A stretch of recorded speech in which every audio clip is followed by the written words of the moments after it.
This is part 2 of rock and roll grammar. In the, say, 67, 68, I was watching a program from England, and the moderator was an adult who was not part of the rock and roll community. And he was talking down to and laughing at the young rockers. And he said the music has progressed from hairy men with long hair and beards pounding on hollow logs to where we have it now, which is men with long hair and beards pounding on hollowed out logs. He had no idea where it was going to go. Mankind has always played music. The only bits and pieces we find are the flutes, bone flutes, sometimes stone flutes that are found in archaeological digs, and they use the same scale that we have now. And the Greeks, for example, had a small harp which only had 5 notes in it. They didn't have all the notes.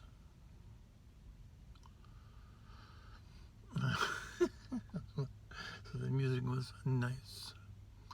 Along with that, which things we'll never know is the singing.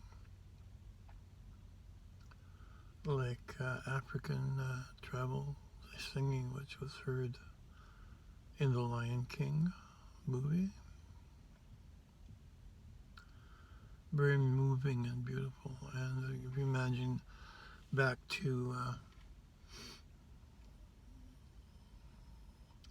savage days, supposedly cavemen, but once you settle down and have tool manufacture, agriculture, and a permanent home, that's called barbarism. And before that, it's called savage, where you have to move around, follow the animals, or follow the seasons. So in the evening, it's dark, it's scary, you have a fire going, you've had dinner, you're throwing the bones at the wolves, who will eventually become the dogs.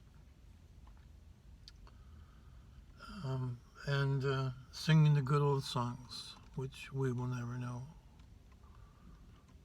It would be from our time, like songs like Hey Jude or Runaway or something like that everyone knows and likes.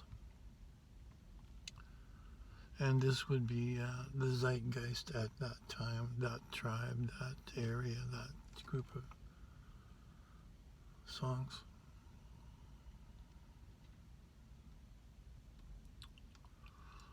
I mentioned Marshall McLuhan's phrase, the medium is the message.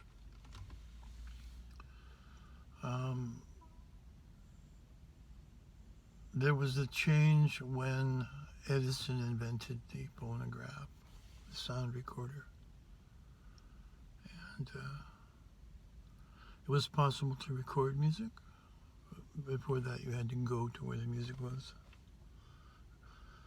And those old Victrolas with the big horn with the scratchy little needle. And then with the invention of the vacuum tube came radio and amplifiers, which could give you enough power so you could actually hear the bass instruments. So the zeitgeist became radio stations playing music on a large scale.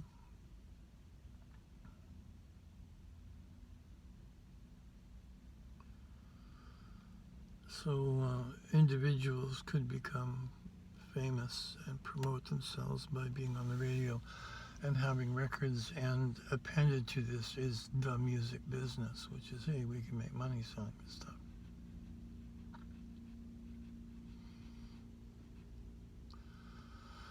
So I'm going to talk about a dual line as we move forward through time. There is what I I would like to call the real musicians,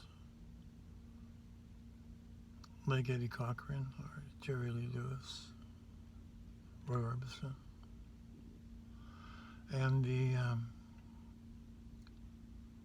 commercial music, the tuneful 50s, the songs by the Wrecking Crew that were written by people with white shirts and bow ties.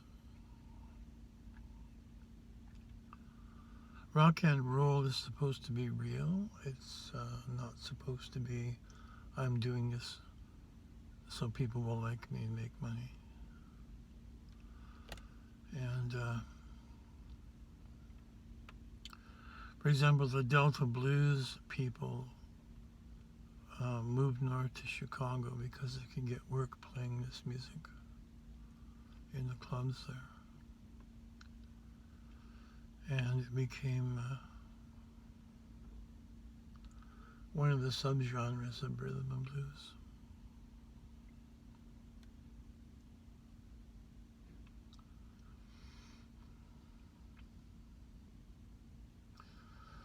Those people, although they are now approximately 80 years old,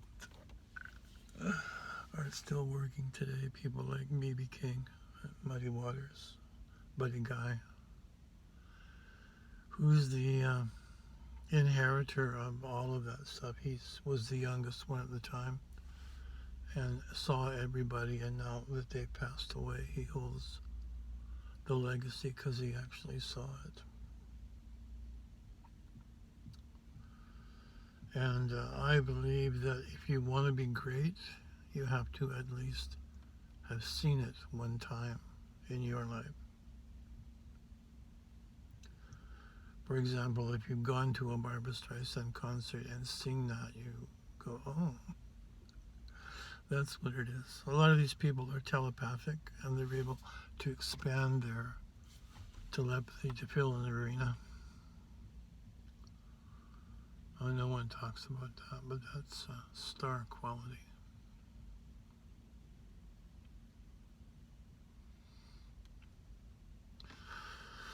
So we have the entry of technology spreading music around the world, and this has become the zeitgeist, and it's been broken up into probably 40 subdivisions of target marketing.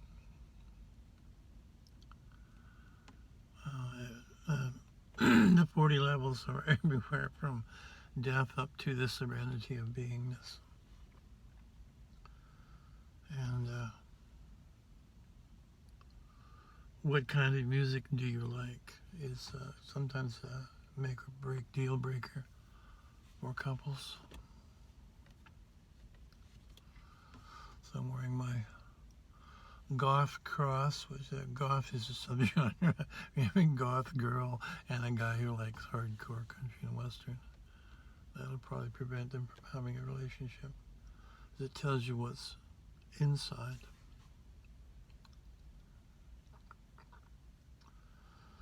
And above the zeitgeist or the hipness, or I know these things and I believe these things and we have these in common as human beings.